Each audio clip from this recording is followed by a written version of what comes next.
안세? 일로와. 일로와. 일로와. 응, 일로와. 아! 어이구. 어이구. 오늘은 한 방에 안착했네?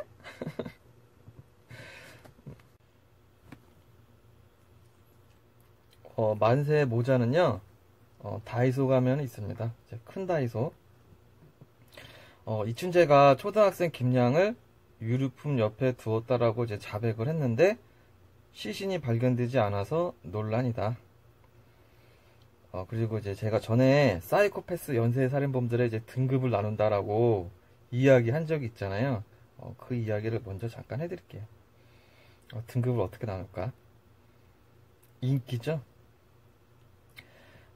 등급이 높을수록 인기가 많고 이제 사람들의 관심을 이제 많이 받는다. 미국에서는 연쇄 살인범들과 연관된 이제 모든 물건들이 돈으로 이제 거래가 됩니다. 이제 수집가들에 의해서 이제 수집이 되고 거래가 되는 거겠죠. 블랙마켓. 사이코패스 티어가 높을수록 이제 가격이 비싸다. 31년 만에 검거된 BTK 데니스 린 레이더의 경우 피해자 수가 10명이죠. BTK가 썼던 이제 안경이 6,000달러, 한화로 670만원, 그리고 이제 BTK가 감옥에서 신었던 신발이 900달러, 한화로 100만원, 그리고 BTK가 감옥에서 입었던 셔츠가 한 2200달러, 한화로 240만원, 그리고 BTK가 이제 감옥에서 치과 치료를 해가지고 뺀 이빨이 이제 크라운 씌워져 있는 이빨 2개가 한 6,000달러, 한화로 670만원, 그리고 BTK 집에서 발견된 1m짜리 로프가 1,500달러, 한화로 160, 한 8만원 정도 되겠죠? 그리고 이제 BTK 자기 사진에 사인이 들어갔다. 50만원. 그리고 막 엽서에 간단한 그림을 그리고 사인을 했다? 그래도 한 50만원. 그리고 만약에 뭐 직접 그림을 그렸다, 뭐 자화상이라든지 뭐 풍경화 뭐 이런 거 그렸다 하면은 또 금방 몇천 달러가 되는 거죠. 그리고 나서 뭐 그의 물건들도 이제 쫙 경매가 됩니다. 그리고 뭐 테드 번디라는 그 연쇄 살인범인 경우 피해자 수가 14명인데요. 이 사람 같은 경우도 이제 4페이지 분량의 편지지랑 편지 봉투가 이제 한 4,500달러에 거래가 됩니다. 하나로 이제 500만원. 그러니까 편지지가 이제 한 장이냐, 두 장이냐, 세 장이냐에 따라서 이제 가격이 다 달라요. 그리고 이제 테드 번디가 교도소 수표에 이제 사인까지 딱 한 게 한 7,500달러, 하나로 한 840만원. 그 정도 합니다. 그리고 이제 제프리 담머 피해자 수 17명. 그 사람 같은 경우도 이제 편지지랑 이제 편지 봉투 이렇게 세트가 한 3,500달러, 하나로 한 400만원. 그리고 뭐 자기 사진에다가 막 시를 썼다. 그러면 이제 한 6,000달러, 하나로 한 670만원 정도의 거래가 됩니다. 그래가지고 이제 이런 사이코패스들이 저기 교도소에 가잖아요. 그럼 이제 대우를 받는 거죠. 왜? 재소자들이 시 하나만 써줘라, 사인 한 장만 해줘라 해가지고 그거 받아갖고 나오는 거죠. 이제 출소할 때. 그래가지고 그게 가지고 나오면은 그게 이제 경매 사이트에 올라가는 겁니다. 사이코패스가 티어가 높을수록, 그리고 이제 연구 가치가 이제 높을수록 이제 가격이 비싸요. 같은 연쇄살인범인데 티어가 낮고 뭐 좀 묻지마 범죄식 뭐 이러면은 이제 거래도 안 되고 가격도 싸다. 제가 이제 이춘재를 봤을 때, 이춘재가 만약에 미국에서 태어났다면 BTK 정도의 이제 가격을 받지 않았을까 합니다. 다음에 한번 이제 사이코패스 이제 등급별로 형성된 가격대를 한번 훑어드리겠습니다.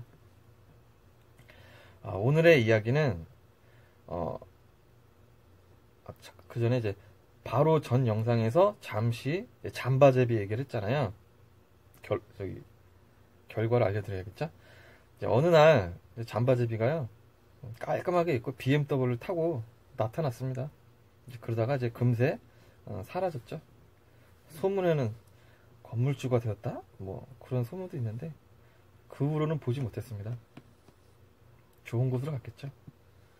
그러니까 나는 한 여자랑만 잠자리를 한다. 그 임팩트가 통했나 봅니다. 돈 많은 여자를 만났겠죠. 오늘의 이야기는 마인드 헌터 시즌2 이제 시리즈를 보면서 이춘재나 이제 다른 사건들의 범인들이랑 이제 비교를 하면서 추적하는 이야기? 뭐 그 정도 되겠습니다.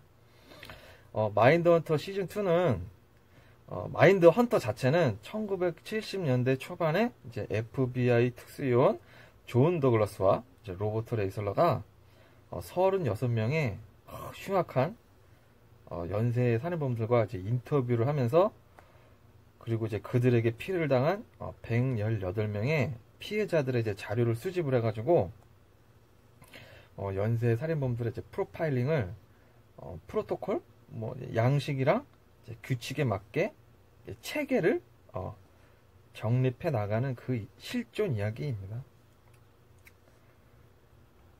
그 이야기를 그 미드를 보면서 이제 한국의 이제 미지 사건이랑 이제 뭐 비교하는 뭐 그런 이야기예요. 마인드 헌터 시즌 2 1화 항상 첫 장면에는 이제 그가 나오죠. BTK 데니스 린 레이더. 데니스 린 레이더는 이 사람은 오리지널 사이코패스. 진짜로 영화에서 나오는 이제 오직 살인만을 추구하는 사이코패스죠. 이제 강도, 뭐 돈, 뭐 성범죄, 뭐 이런 거 필요 없어요. 오직 제압, 고문, 본디지, 그리고 자기 환상을 충족하기 위한 사이코패스. 오리지널 사이코패스. 마인드 헌터 시즌2 이제 이 1화에서 첫 장면에 BTK가 화장실에서 이제 가면을 쓰고 이제 여자 속옷은 이제 피해 여성들의 그 속옷을 입고 이제 목에 이제 로프를 감고 이제 본디지를 하다가 와이프에게 이제 발각되는 장면이 나옵니다. 본디지라고 하기보다는 자기 색정사라고 하죠. 홀로 색밝힘 사망이라고도 하죠. 이제 가벼운 이제 질식을 유발을 해가지고 뇌에 산소 공급이 줄어들면 이제 들뜬 기분으로 자위를 하면서 이제 동시에 성적 만족을 느끼는 거죠. 손으로는 이제 자위를 해야 되기 때문에 이제 목에 줄을 감고 줄을 이제 등 뒤로 넘겨가지고 발목에다가 줄을 연결합니다. 그 다음에 이제 무릎을 폈다 접었다 하는 식으로 이제 목에 감긴 로프를 갖다가 완급 조절을 하는 방식을 자주 쓰는데 이제 무릎을 폈다 접었다 할 때 근육경련 쥐가 나면은 이제 완급 조절 실패로 질식사를 하게 됩니다. 그 외에도 이제 방법이 많죠. 영화 킬빌의 그 데이비드 캐더린도 이제 홀로 색밝힘 자위를 하다가 이제 사망한 걸로 이제 알려져 있죠. 추정을 그렇게 하고 있죠. 그리고 이제 한국에서도 2016년에 그 분당구에서 예비군 실종 사건도 이걸로 이제 의심을 받고 있죠. 한국에서는 공식적으로 1년에 4명 정도 사망을 한다고 합니다. 비공식적으로도 이제 숫자가 꽤 많은데요. 창피하니까 이제 자살로 처리를 하는 거죠. 미국, 캐나다의 경우에는 매년 500명에서 1000명이 자기 색정사로 이제 사망을 합니다. 이런 자기 색정사, 이런 플레이를 하려면은 로프나 이제 비닐, 뭐 박스 테이프, 고무줄, 천, 그리고 이제 뭐 방독면 등을 이제 써가지고 그런 도구로 스스로 이제 가학적인 행위를 하는 본디지 SM 이런 걸 하려면은 이제 사실상 뭔가 봐야 돼요. 뚝딱 생기지가 않아요. 도구를 사용하는 방법, 그리고 이제 그로 인한 노하우 등을 자료를 찾아봐가지고 보지 않으면은 할 수가 없다. 그만큼 자료를 수집할 능력이 없는 사람은 이제 하지도 못하는 거죠. 그래서 화성 사건 현장을 보면은 본디지 SM 모습이 많이 보여가지고 이춘재도 이제 뭔가 어떤 자료를 봤을 것이다 라고 이제 개인적으로 의심을 하는 겁니다. 그리고 이제 BTK가 스스로 자신을 결박을 하고 이제 속박한 이유는 사이코패스들의 전형적인 특징이죠. 휴식기. BTK도 중간에 휴식기가 있는 사이코패스로 살인을 하지 않을 때는 살인 당시 현장에서 이제 전리품으로 가져온 피해 여성의 옷을 입고 이제 마스크를 쓰고 금발 여성의 가발을 쓴 후 자신을 묶고 사진을 찍으면서 살인 당시에 이제 황홀감을 느꼈다. 사이코패스들의 특징이죠. 그리고 이제 황홀감을 느끼는 방법은 사이코패스들마다 다르다. 알려지지는 않았지만 이제 정남규 같은 경우는 이제 베개 옆에다가 자기가 저지른 이제 사건들이 보도된 신문을 이제 한가득 쌓아놓고 이제 자기 범죄 기사를 보면서 이제 잠이 들었다. 이것도 일종의 그런 거겠죠. 그리고 이제 사이코패스들의 이제 그 자료라든지 인터뷰를 보면 휴식기 때 전리품을 가지고 놀지 않거나 사건 현장에 다시 가지 않으면 못 버틴다고 합니다. 이춘재도 사건 현장에 다시 갔다. 1989년 화성 초등학생 실종 사건. 김양의 유류품이 발견된 곳은 이듬해 9차 사건 피해자의 시신이 발견된 곳에서 불과 30m 거리. 그 현장에 다시 가서 9차 사건을 저질렀다는 얘기죠.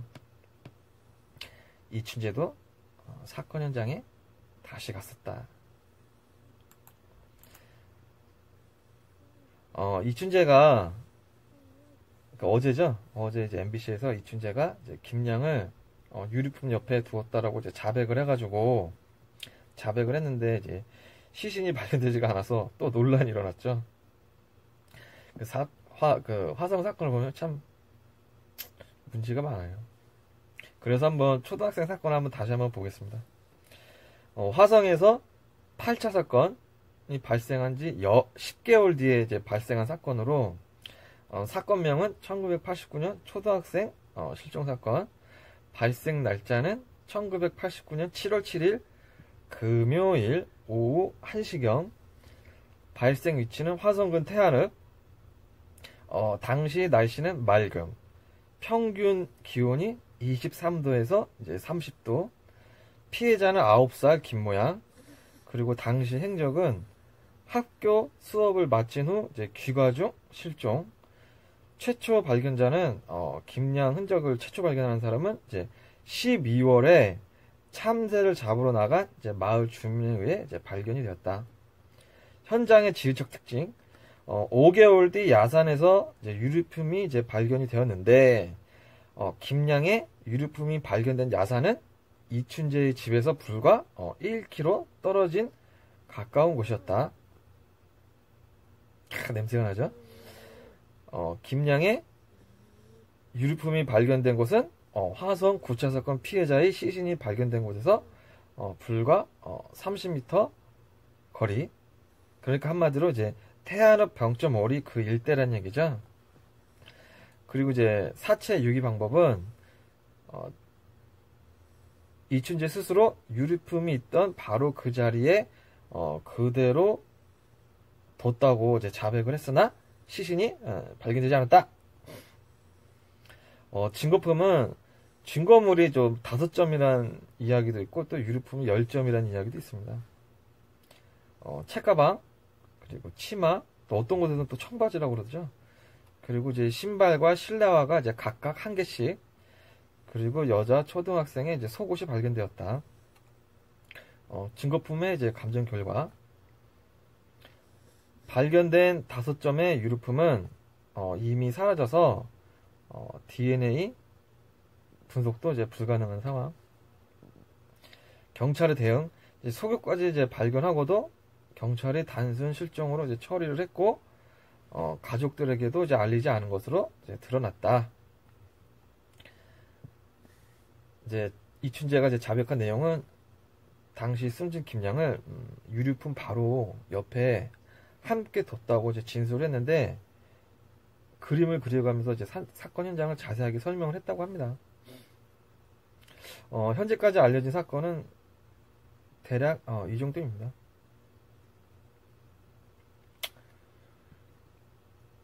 이춘재의 자백이 사실이라면 현장에 김양의 시신도 있어야 하는데 경찰이 그때 시신을 찾지 못한 것인지 아니면 누군가 김양의 시신을 옮긴 게 아닌지 도대체 시신이 어디로 사라진 건지 경찰은 이 부분에 대해서 이제 입을 다물고 있다라고 뉴스에서 나왔죠.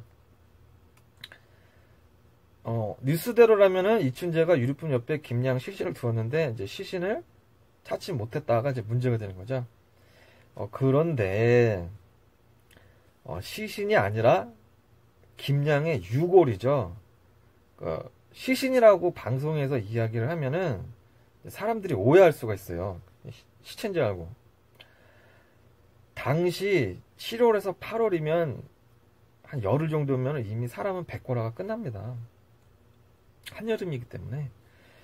그리고 사건이 7월 7일 날 발생을 했는데 다음 날인 7월 8일 날 비가 많이 왔고 7월 31일까지 24일 동안 15일이 비가 왔습니다. 그러니까 2일에 한 번꼴로 비가 왔다는 얘기죠.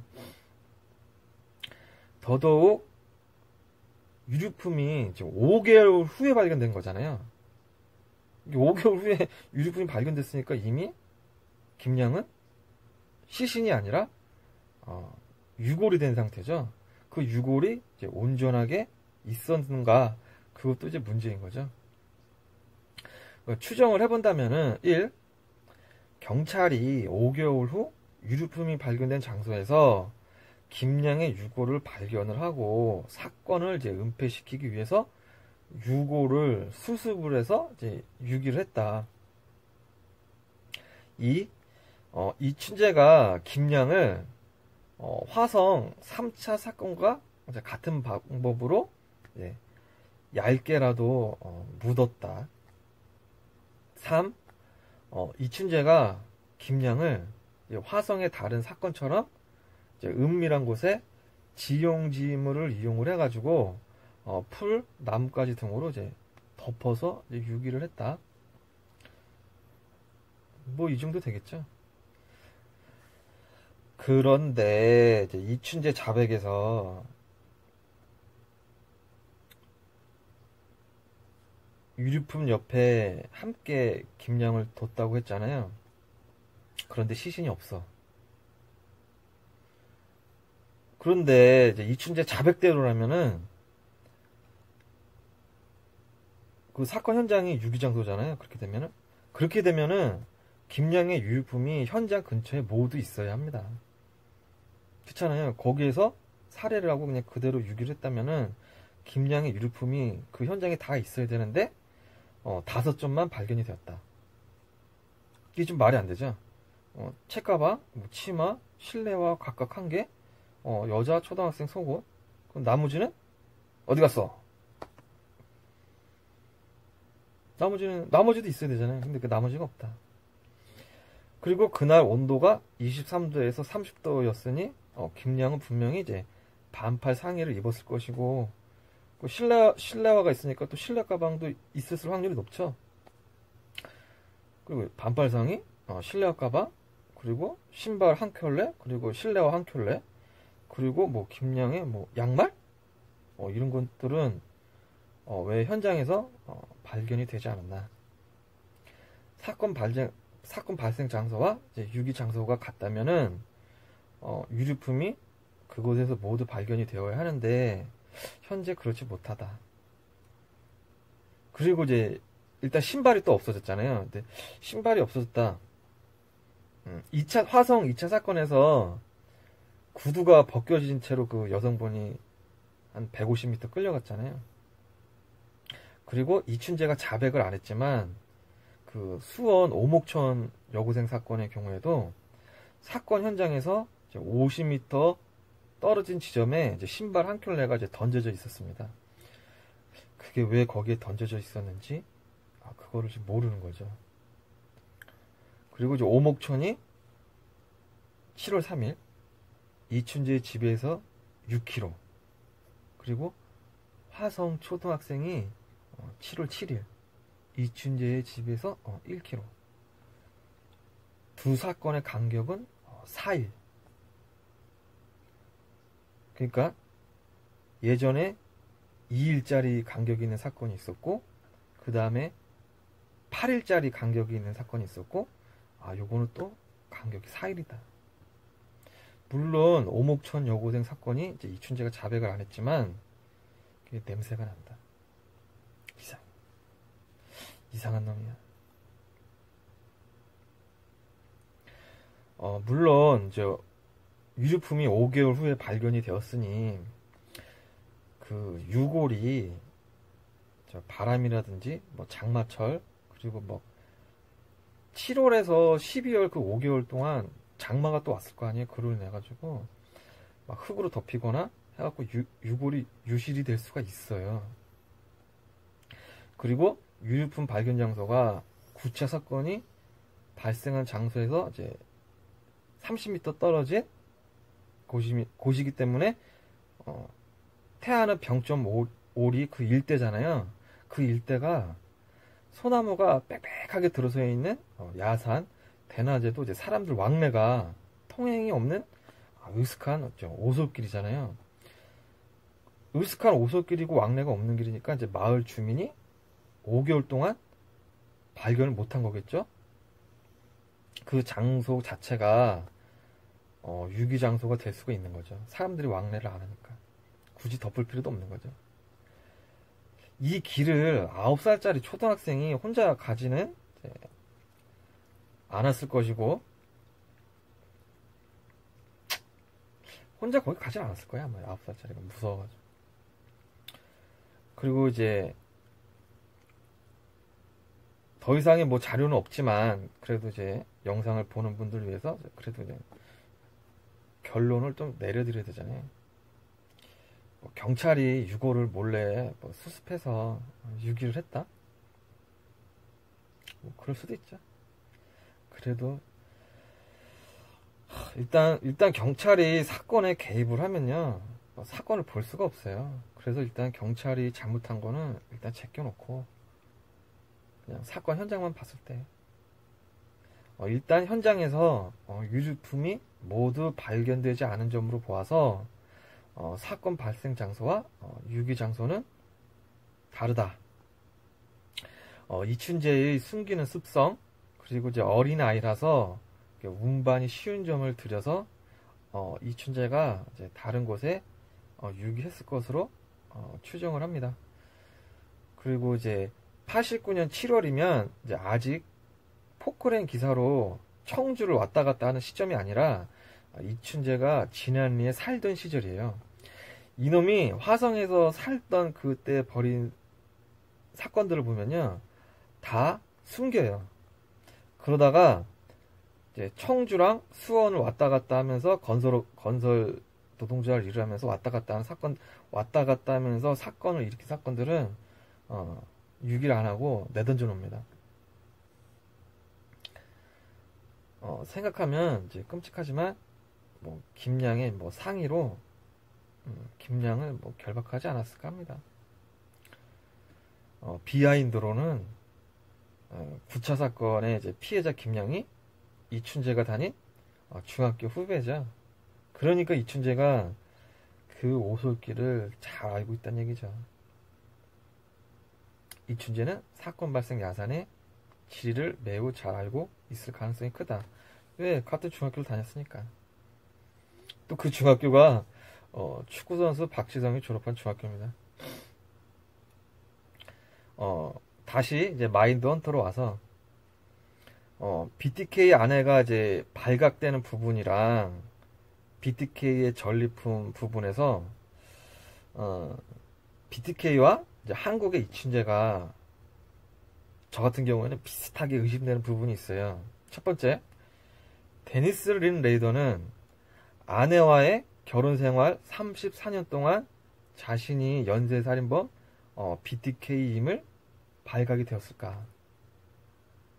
그걸 딱 이춘재한테 갖다 와서 대입을 시키면 이춘재는 가족이나 아내에게 화성 연쇄 살인범임을 발각이 되었을까? 이 정도 되겠죠? 그리고 두 번째, 데니스 린 레이더는 전리품으로 휴식기 동안 가지고 놀면서 만족을 했잖아요. 그럼 이걸 다시 이춘재에다 대입을 하면은 이춘재는 휴식기 동안 무엇을 했을까? 전리품을 가져갔을까? 가져갔다면 뭘 가져갔을까? 이놈은 휴식기 동안 뭐하고 놀았을까? 알았어, 손 안 할게.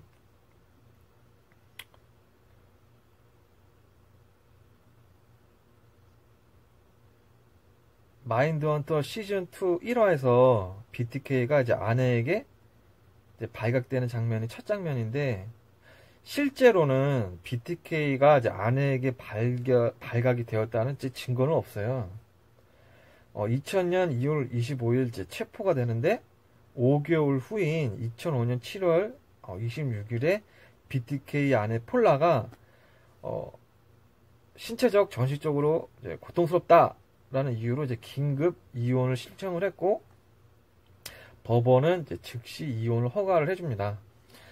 BTK는 데니스 린레이더가 이혼을 신청을 하자 이혼을 받아들이고, 이제 부부가 소유한 소지품이라든지 아내와 이제 함께 고유한 뭐 집에 대한 소유권 모두 다 아내한테 넘겨주고, 이제 BTK가 가입을 해두었던 2개의 연금도 이제 아내가 혜택을 받게 해줍니다. 그러니까 실질적으로 드러난 거는 BTK 아내는 몰랐다. 그런데 마인드헌터 시즌2의 첫 장면이 아내에게 발각되는 장면이잖아요. 데이비드 핀처 감독이 왓? 이게 말이 돼? 모르긴 뭘 몰라? 아니 34년 동안 결혼 생활했는데 어떻게 아내가 모를 수가 있어? 하고 이제 발각되는 장면을 첫 장면으로 그냥 밀어넣었다. 자, 그럼 이거를 또 이춘재에 대해 적용을 하면은 화성 이춘재의 가족이나 이제 아내가 몰랐을까? 저나 뭐 구독자분들 일부분이나 그 다른 분들 여러 사람들이 의심을 하잖아요. 이거 어떻게 모를 수가 있냐? 왜? 이춘재가 9시 전후에 외출을 하고 시골길 농수로또 뭐 야산 등을 어두운 밤에 이제 도보로 이동을 하면서 더더욱 여자들을 강제로 끌고 가면서 끌고 갈 때 막 신발이랑 바지 밑단에 흔적이 남았을 텐데,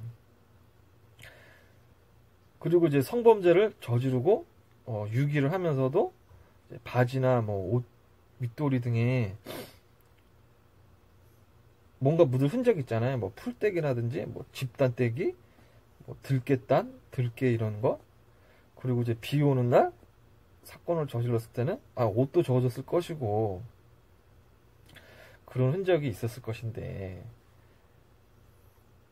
연쇄 사건이 요란하게 터지는 와중에 이거를 이제 아무도 몰랐다, 가족 중에. 의심이 가지만 증거는 없다. 이게 또 웃긴 게요, 가족들이 알아도 모른다고 하는 게 모든 사건의 공통점이죠. 근데 또 의외로 또 미국 같은 경우는 아버지가 연쇄살인범이면 또 가족들이 그걸로 좀 돈벌이를 하는 경우가 많아요. 뭐 책을 내거나 아니면은 자식 중에 한 명이 이제 방송국에서 이제 인터뷰를 해가지고 이제 돈을 많이 벌고 그러죠. 이제 의심이 되는데, 그런데 이춘재를 올해 7월에 제보한 사람이 이제 전처 이씨다.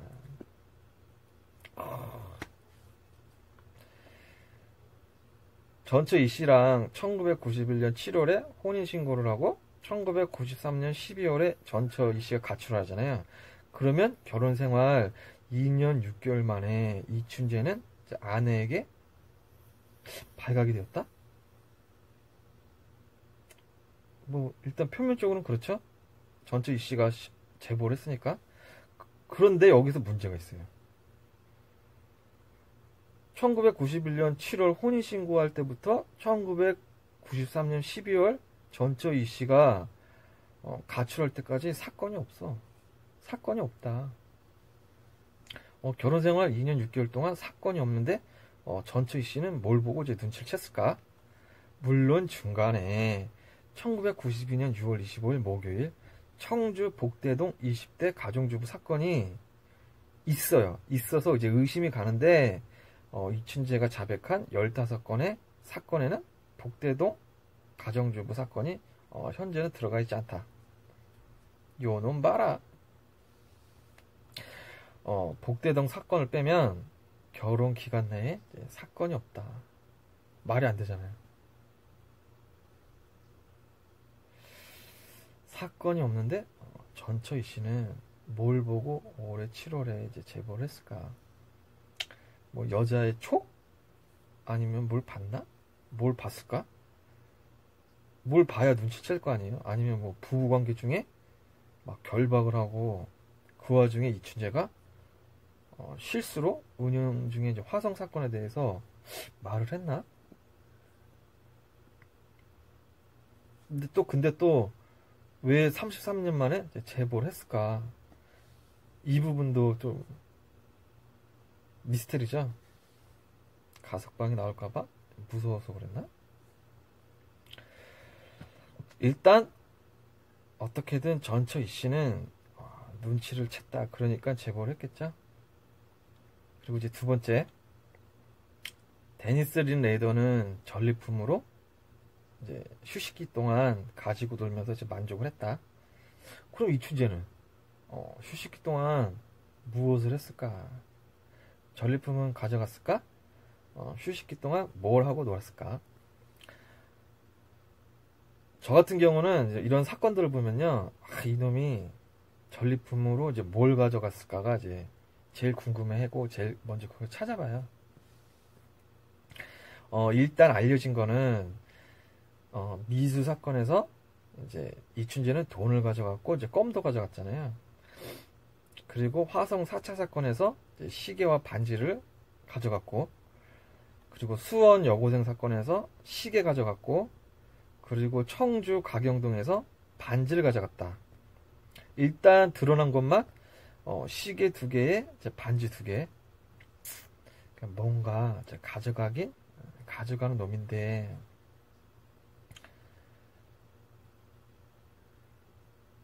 저 같은 경우는 이춘재가 이제 뉴스 나오기 전에 이제 화성 연쇄살인범이 전리품을 무엇을 가져갔을까?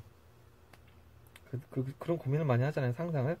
그때는 저 같은 경우에는 사건 현장에 이제 막 그림을 그리지 않았을까라고 이제 의심을 했었어요.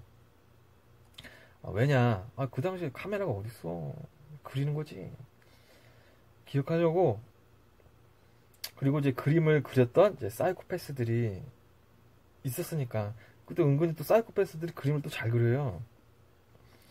그런데 이제 실내도 아니고 또 야외고 밤인데 추운 한겨울인데 또 비가 오는 날도 있었는데, 그래가지고 그림 그린 건 너무 같나? 라고 이제 생각을 한 거죠. 그런데 이춘재가 이제 용의자로 수면 위에서 뜬 상태에서 딱 보니까 이춘재의 성격이 내성적이고 조용하고 이제 굉장히 착한 친구, 그리고 이제 친구들 사이에서도 눈에 띄지 않는 학생. 동창들과 이제 두루 잘 지내지만 특별히 친한 친구가 있었는지 생각을 하면은 이제 없다라는 평가를 받잖아요. 한마디로 이제 이춘재의 취미는 뭘까? 적어도 이제 친구들이랑 축구는 하지 않았을 것이다. 그래서 뭔가 끄적거리지 않았을까. 그리고 면회형 어머니에게 집에 있는 살림 중 태울 수 있는 것은 장판까지 모두 태워버려라. 그런데 자백을 할 때 얘가 또 그림을 그리고 하면서 자백을 했다고 하니 이제 의심이 가는 거죠. 내성적인 성격, 그리고 태울 수 있는 건 다 태워라. 또 30년 전 일을 그림을 그려가면서 이제 자백을 했다. 사건을 저지르고 이제 집에 가가지고 끄적거리지 않았을까. 그걸 전처 이씨가 봤나? 상상하는 거죠. 이제 다시 이제 마인드 헌터로 와서 그 이제 4명의 연쇄 살인범 이야기가 나오는데, 데이비드 리처드 버커위치, 별명은 이제 샘의 아들, 희생자는 6명. 옆집개가 악마에 씌워져가지고 자기가 살인을 했다고 주장을 하는 사람입니다. 그러니까 권총 들고 다니면서 차 안에 있는 커플들한테 총을 쏘는 연쇄 살인범, 여자부터 쏘는 연쇄 살인범. 그러니까 이런 놈들은 인기가 없어요. 가격이 티어가 낮다. 그리고 이제 내 안에 악마가 있다 라고 한 사람이 있죠. 한국에서 똑같이 정두영. 그러니까 서로 이제 악마 이야기를 했다 하면 이제 정두영이랑 비슷하다. 근데 이제 개별적으로 보면 정두영이가 샘의 아들보다 이제 한 수 위다. 그리고 이제 두 번째, 엘버린 헨리 대살보, 별명은 이제 보스턴 교살마. 보스턴에 이제 목 졸라서 죽이는 살인마. 희생자는 0에서 이제 13명.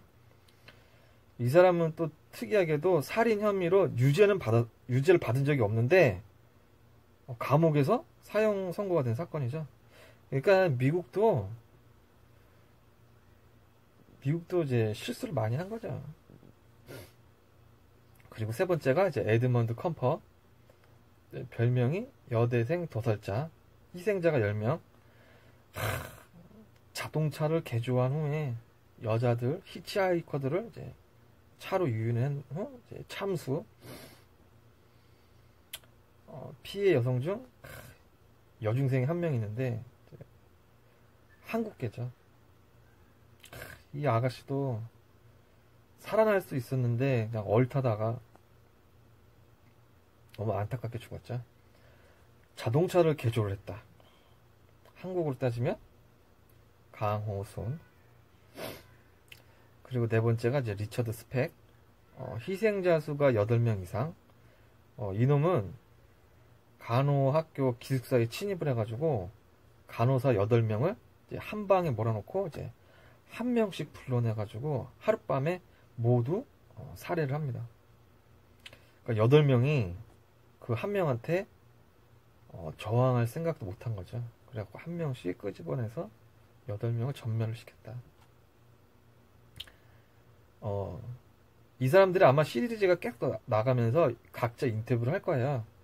그때 한 명씩 자세하게 이제 소개를 해드리겠습니다. 그리고 이제 주인공이 홀든 포드가 이제 공황 발작을 일으켜갖고 병원에 입원하는 장면이 있거든요.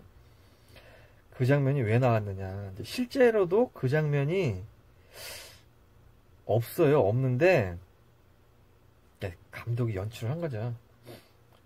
실제로는 이제 홀드포드가 이제 의기양양하게 에드 캠퍼를 혼자 인터뷰를 하러 갔다가 이제 4시간 동안 그 작은 감옥에 단둘이 갇히게 돼요. 근데 이제 둘이 단둘이 있을 때 에드 캠퍼가 그 FBI 요원한테 너의 머리를 이제 뽑아가지고 탁자 위에 놓을 수 있다라고 겁을 줍니다. 이제 그때 정신적으로 이제 혼미백산해가지고 정신적으로 이제 데미지를 입었다고 합니다. 그 장면을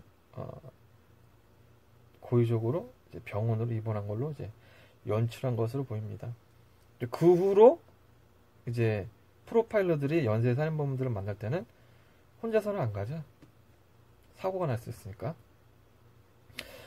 그리고 이제 다음 장면에서 빌 댄치의 FBI 동료 돈이라는 요원이 이제 박스를 딱 가져오는데 드디어 그가 나옵니다. 3년간 수사했던 이제 BTK 수사 자료. BTK가 이제 묻고 이제 고문하고 이제 죽인다.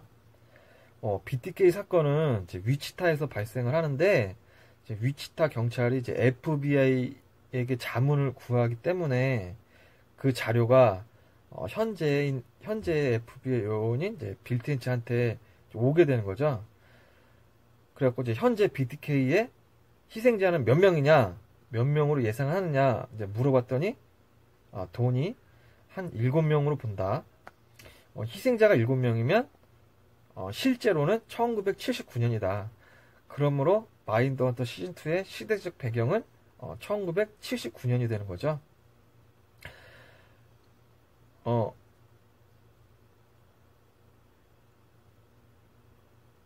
그 BTK의 이제 그 다음에 미수 사건을 이야기를 하는데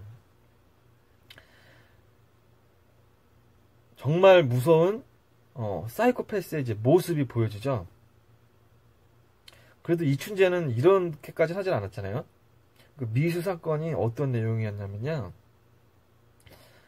사건 발생 날짜가 1979년 4월 28일, 피해자는 안나 윌리엄스 63세.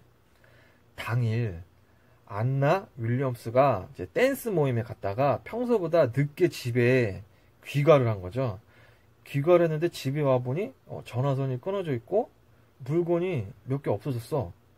그래갖고 그냥 도난 신고를 하고 일반 좀도둑 사건으로 처리를 했는데 얼마 있다가 우편으로 편지가 옵니다. 누구한테? BTK 데니스 린레이더한테. BTK가 그날 가져갔던 스카프 한 개랑 운전면허증 그리고 시 한 편을 써가지고 안내에게 보냅니다. 그날 밤 BTK가 최근에 남편을 잃은 63세 미망인 안나 윌리엄스를 오랫동안 스토킹한 다음에 귀가 시간까지 딱 체크를 하고 완벽하게 계획을 세우고 안나의 집에 이제 침입을 해가지고 그 안에서 안나가 돌아오기를 기다렸던 거죠. 기다렸는데 안나가 평소보다 훨씬 늦게 귀가를 하면서 이제 BTK가 기다리다 초조해졌죠. 초조해져서 이제 몇 개의 작은 물건들을 훔치고 실망한 채 떠났다. 왜? 당시 BTK도 유부남이었기 때문에 너무 늦게 집에 들어가면 의심을 받잖아요. 아내에게 이제 발각이 될 수 있으므로 그래서 더 오래 못 기다린 거죠.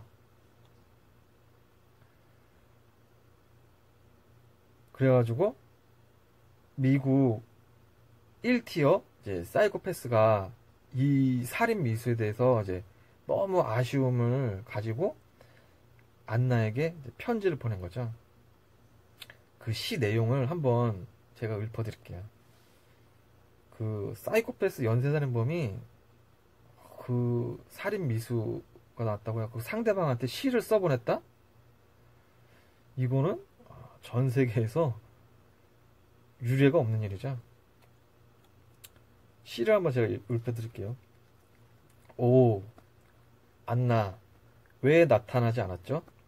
T는 그 봄날 그렇게 대담하게 일탈적인 쾌락의 완벽한 계획이었다. T는 살인 프로젝트, 나의 그날 살인 계획은 완벽했다는 얘기죠. 그리고 이제 새로운 각성기를 맞아 내 내면이 뜨거워졌다. 나의 휴식기는 끝났다. 너는 나의 새로운 타겟이다. 나는 지금 흥분이 됐다. 그리고 이제 내면의 두려움과 환희에 젖어 있는 나의 쾌락. 밤의 새 포도나무처럼 미친 생각이 환상이 밤마다 포도처럼 주렁주렁 열린다. 난 미치겠다. 오, 안나, 왜 나타나지 않았어요? 두려움의 방울, 신선한 봄비가 당신의 알몸에서 향기, 내면에서 타오르는 고열로 굴러 내려갈 것이다. 알몸이 된 상태에서 땀을 흘리면서 고문당하면서 이제 죽어간다. 뭐 그런 거지 않을까. 그리움, 두려움, 환희, 그리고 절망의 그 작은 세계에서 우리가 하는 게임은 악마의 귀에 떨어진다. 그리움은 뭐 스토킹? 두려움은 뭐 침입할 때? 그리고 절망의 작은 세계는 뭐 고문? 떨어진다는 뭐 절명? 뭐 이 정도이지 않을까. 그 다음에 환상이 생기고 올라타며 이제 경노하고 그 다음 마지막에 겨울 쪽에 그러니까 여자 위에 올라타서 막 고문을 하고 절명을 시키고 겨울 조개는 속옷 같죠? 죽은 여자? 차가운 여자? 오 안나 왜 나타나지 않았죠? 혼자 이제 또 다른 시간대에 나는 대부분의 사사로운 생각에 걸쳐 달콤한 장식의 옷을 입고 누워 있었다. 그날 여러 가지 상상을 하면서 기다렸는데 만나지 못해서 아쉬웠다. 봄날의 촉촉한 풀밭, 태양 앞에서 깨끗하고 통째로 노예가 되고 공기 냄새를 풍기는 뭐 따뜻한 바람, 햇빛은 너무나 깊고 맑은 눈에 눈물을 반짝인다. 죽어가는 방 안에서 이제 죽어가는 여자를 표현한 건 아닐까. 나는 다시 홀로 거울을 보며 왜 8번이 아니었는지 이제 곰곰이 생각해 보았다. 8번이 이제 안나가 8번째 희생자였다라는 뜻이겠죠. 그리고 8번째 희생자였는데 왜 그게 이제 실패한 이유를 이제 거울을 보면서 곰곰이 생각해 보았다. 오 안나는 왜 나타나지 않았죠? 1979년 BTK BTK는 편지를 안나에게도 보내고 TV 방송국에도 보냅니다. 이런 사이코패스는 아직 한국에 나타나지 않았다. 자신을 이제 언론에 고의로 노출하는 사이코패스. 또 개인적으로 미제 사건 중에 또 의심되는 놈들이 몇 명 있어요. 한국에서도. 2004년에 그 화성 여대등 사건 있잖아요. 그놈이 유리품을 그 길가에다가 보란 듯이 이제 고의적으로 길가에다 뿌려놨잖아요. 그게 보란 듯이 뿌려놓은 거거든요. 그리고 2005년에 그 신정동에서 엽기 토끼 주택가 쓰레기 무단 투기장에다가 시신이 두구를 버렸죠. 그것도 보란 듯이 버려놓은 거죠. 유기를 할 수도 있는데 보란 듯이 지금 사람들 보라고 버려놓은 곳이다. 그리고 2006년에 그 노들길에서 그 여자분이 발견됐잖아요. 그것도 시신이 보란 듯이 버려놨다. 그러니까 얘네들이 지금 충분히 은폐시킬 수도 있는데 그렇지 않고 지금 일부러 지금 노출시킨 거예요. BTK처럼. 아무튼 그 다음에 안나 윌리엄스는 BTK 편지를 받자마자 이제 겁을 먹고 위치타를 잽싸게 떠납니다. 현명한 거죠. 그 나중에 BTK가 검거되고 나서 이 사건에 대해서 물어보니까 그날 이제 안나를 만나지 못해가지고 굉장히 경로했다고 자백을 했습니다. 그 다음에 이제 빌덴치랑 FBI 동료 돈이 이제 BTK 미수 사건을 이야기하다가 이제 BTK 1차 사건 이야기를 하는데 1차 사건이 1974년 1월 15일 이제 오테로 일가라고 오테로 일가족이 대낮에 4명이 이제 사망한 사건이거든요. 뭐 아버지 38살, 전직 군인, 그리고 어머니는 33살, 딸은 11살, 아들은 9살. 그리고 집에 큰 개도 있었는데, 일가족이 한 명한테 그냥 다 교살당한 사건. 이 사건을 보고 이제 FBI 이제 프로파일링을 하는데 FBI가 피해자 수가 많고 이제 대낮이고 이제 개까지 있었으므로 이것은 이제 계획적인 살인이 아니다. 우발적인 사건일 수밖에 없다라고 이제 프로파일링을 하는데 틀렸다고 봐야죠. 물론 실제로는 BTK가 여자랑 아이만 있을 줄 알고 이제 계획을 하고 들어갔는데 아버지랑 개가 있는 이제 돌발 상황이 이제 생긴 거죠.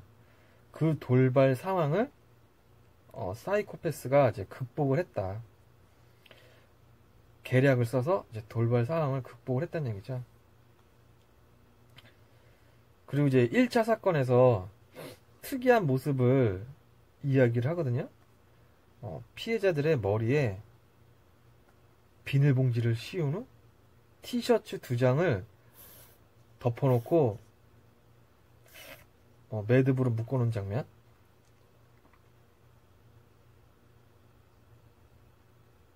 그 비닐봉지만 머리에 덮어놓으면은 뜯잖아요. 뜯으니까 이제 티셔츠로 2번을 덮어갖고 이제 질식사 시키는 장면인데 눈치채셨나요? 어디서 많이 본 장면이죠?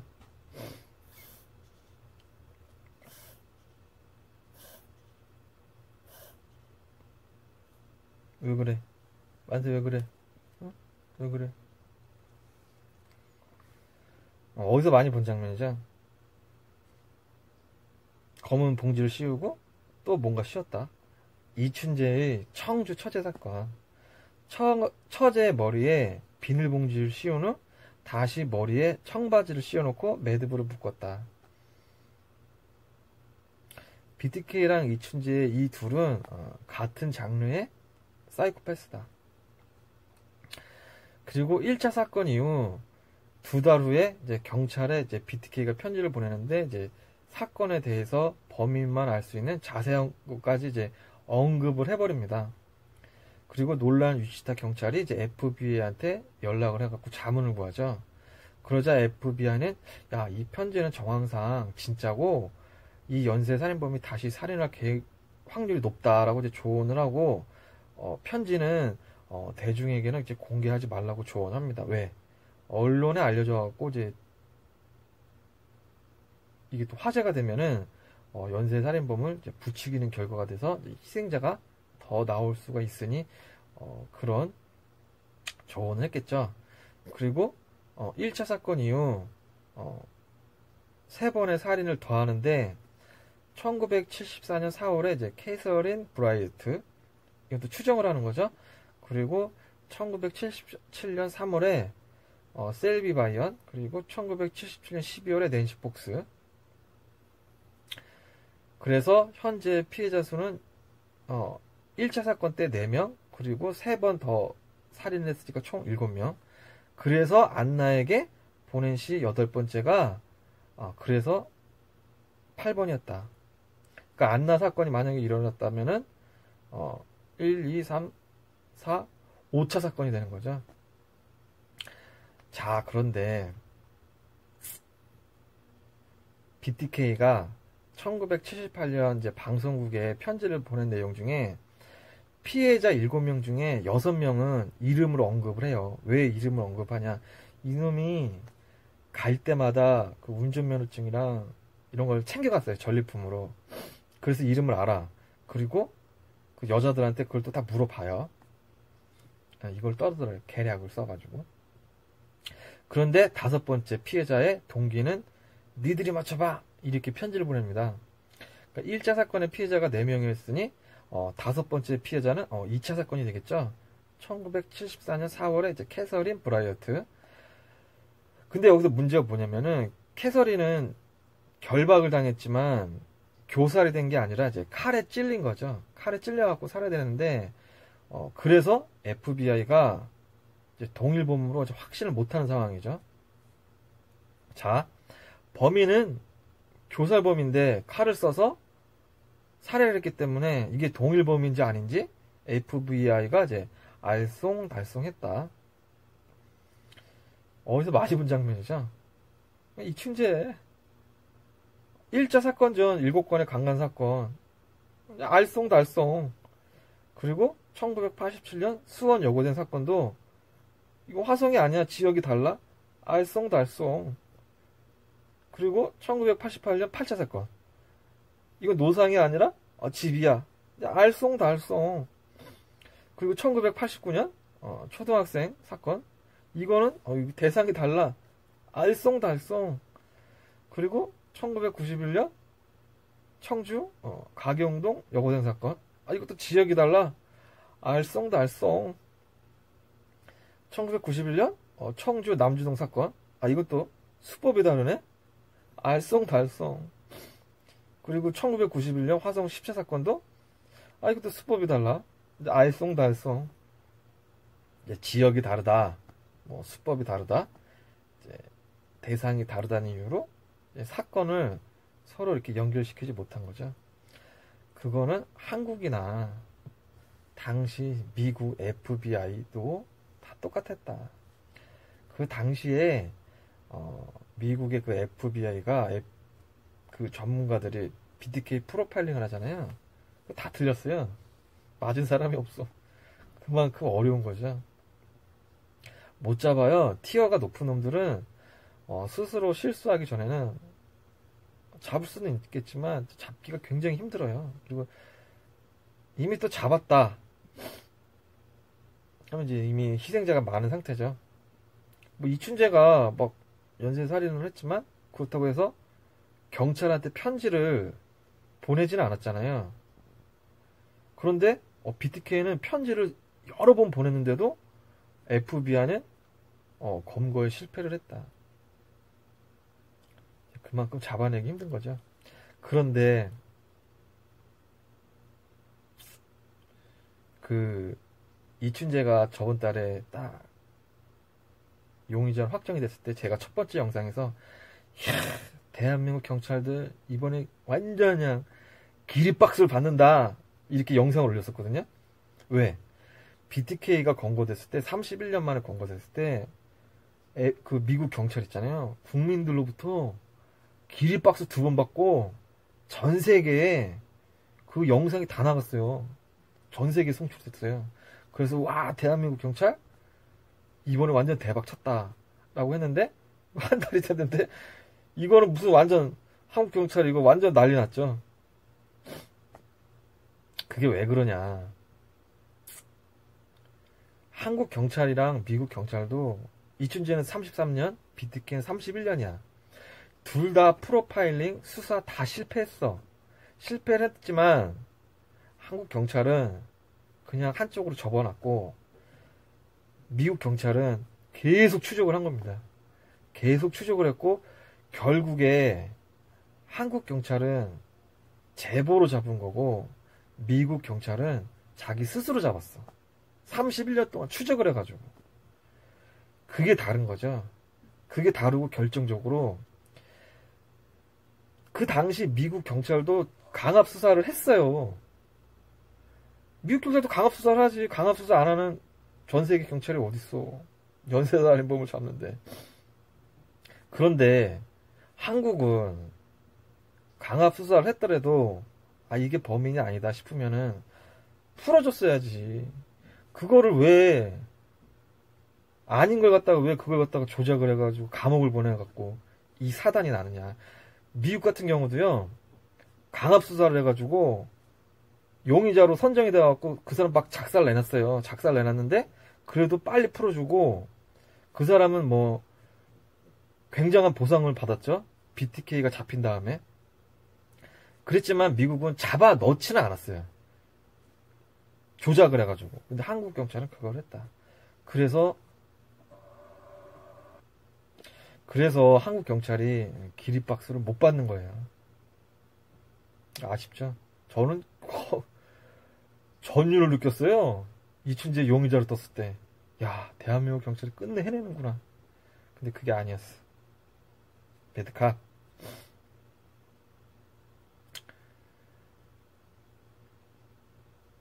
이춘재나 BTK나 뭐 그들의 일상은 지극히 정상적이었고, 예, 놀라운 만큼 이제 교묘하기 때문에 잡기가 힘든 거죠. 추가로 또 3명의 또 연쇄 살인범들 이야기가 나오는데요. 윌리엄 헨리 헨스, 1977년에서 78년 사이에 26살 여성 4명을 이제 살해한 죄로 체포된 사람인데, 직업은 군인, 미국에서 첫 번째 흑인 연쇄살인범, 첫 희생자가 이제 백인이었다고 합니다. 그 당시 연구할 때는요, 70년대, 그 살인범들이 보통 타 인종을 공격을 잘 안 한다고 합니다. 근데 연쇄살인범 중에 타 인종을 살해한 최초의 사례, 한국어로 따지면은 1999년에 이제 발생한 안산에서 연쇄 강도 살인범, 범인이 중국인이었죠. 이름은 이제 왕리웨이. 그러니까 중국 사람이 한국에서 연쇄 강도 살인을 벌였다. 두 번째가 이제 윌리엄 피어스 주니어, 별명이 주니어. 피해자 수는 9명. IQ가 70이었다고 합니다. 근데 본인은 스스로 똑똑하다고 생각하는 사람. 홀든이 인터뷰 도중에 윌리엄의 지능이 낮다는 거를 딱 대화하다가 이제 눈치를 채버려요. 그러니까 지능이 낮으니까 이제 흥미를 잃어버리는 거죠. 그러자가 옆에 있던 수사관이 이제 대신 인터뷰를 해줍니다. 그 노상에서 닥치는 대로 이제 살인을 하는 그런 스타일인데, 한국으로 따지자면은 이제 1989년에 이제 8명을 노상에서 살해한 이제 심연구랑 비슷하죠. 연구 없다. 예전에 그 사우나에서 탕 안에 들어가 있는데 옆에 탁 봤는데 심영래 씨가 계시더라고요. 그래갖고 참 그 어렸을 때 지금 젊은 분들은 모르겠지만 그 영구와 땡칠이 그 영화를 극장에서 못 보면은 이제 학교 가갖고 대화할 상대가 없었어요. 그러니까 극장 가가지고 하루에 막 3번, 4번씩 보고 그랬었는데, 그 당시에는 극장에 한 번 들어가면요, 계속 있을 수가 있었어요. 여러분, 영구를 불러보세요. 이러면 이제 극장 안에 애들이, 영구야! 이러면은 다시, 여러분, 영구를 다시 크게 불러주세요. 이러면, 영구야! 이러면은 이제 화면이 탁 열리면서 심영래가, 영구 없다. 그랬어. 그리고 이제 3번째가, 찰스 맨슨. 피해자 수는 9명 플러스 1. 이제 공동체 맨슨 가족의 이제 리더죠. 찰스 맨슨은 또 본인은 또 아무도 안 죽였어요. 다 이제 맨슨 그 패밀리 가족들이 사람을 죽였지 본인은 아무도 안 죽였다. 그래서 본인 스스로 억울할 수는 있죠. 한국으로 따지면 뭐 지존파, 막가파, 영생교 뭐 이 정도 되겠죠. 그 출연하는 사이코패스들이 좀 센 놈들이라 마인드헌터 시리즈에서 이제 인터뷰를 할 때 한 명씩 자세하게 이제 소개를 해드리겠습니다.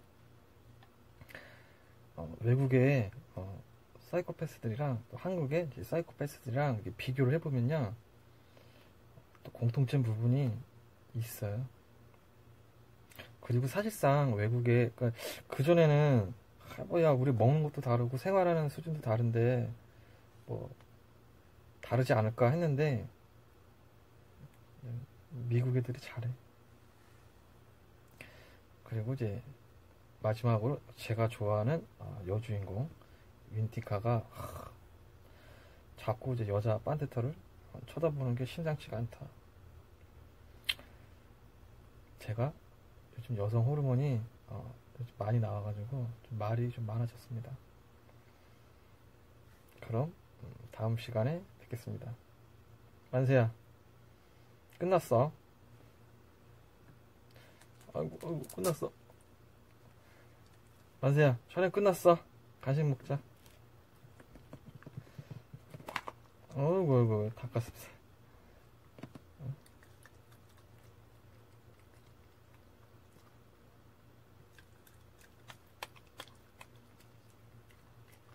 천천히 먹어.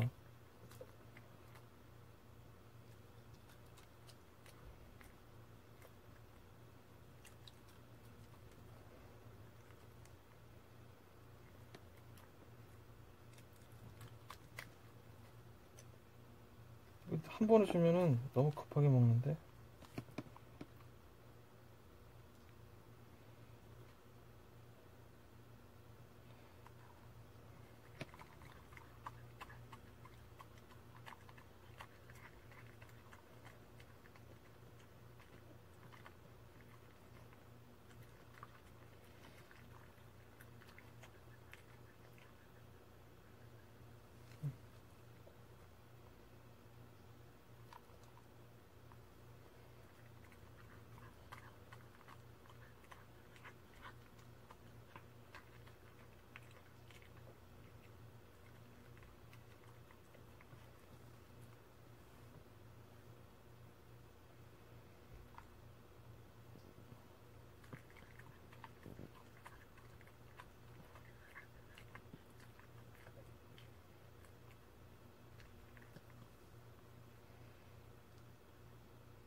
다 먹었어?